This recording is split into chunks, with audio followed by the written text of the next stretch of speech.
Yung length, babawasan pa ba? Pwede kaya Huwag na, no? Baka pwedeng hindi magalaw yung net. Connect ko na lang yung highlight. Ay, treatment ko na lang siya na treatment para Oo. Kasi sayang din, gusto mo na mahaba. Mahaba. Saka payat mo tingnan pag mahaba po.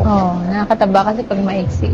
I-connect mo na lang, sir, tapos huwag na Huwag nang putulan niya ilalim. Sige. Kapag may ma-damage, parang trim. Trim na lang konti. Tsaga-tsaga na lang. May nilagay ka ba? Kagabi, nag-treatment ako. Yun lang. Sige, unahin ko lang to, ha? Ulayan ko muna. Tapos, i-refresh ko na lang. Pati na ulit ako ng color. Ash blonde tayo, okay lang. Para less yung yellow. O, yan. Well, balayage talaga. Ganda. Okay. Sige.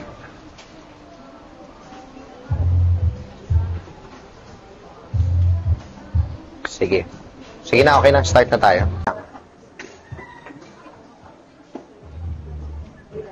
Balayage. Kanta. Bagay sa'yo talaga to, Ann. Itong ganitong, parang parang foreigner. Parang yung Amerikana. Kasi kapag yung ang hirap. Ulit. Kapag yung talagang full blonde, kailangan talagang halos maintain ba? Tsaka ang hirap i-maintain kasi tutubo yung black. Ay di, may putol. Kapag tumubo siya, hindi siya mahalata kasi nga, naka-highlights nga siya. Ito talaga yung favorite hair color. So, balayage talaga. I-record mo yung toner. Ginawa natin sa kanya. Ayun, pakita mo yung likod. Buhok lang. Sandal ka. Diba? So, pag gusto nyo ng blonde, pero ayaw nyo nung what they call that, ayaw nyo nung sobrang shocking. Tama-tama yung ganito, balayage lang.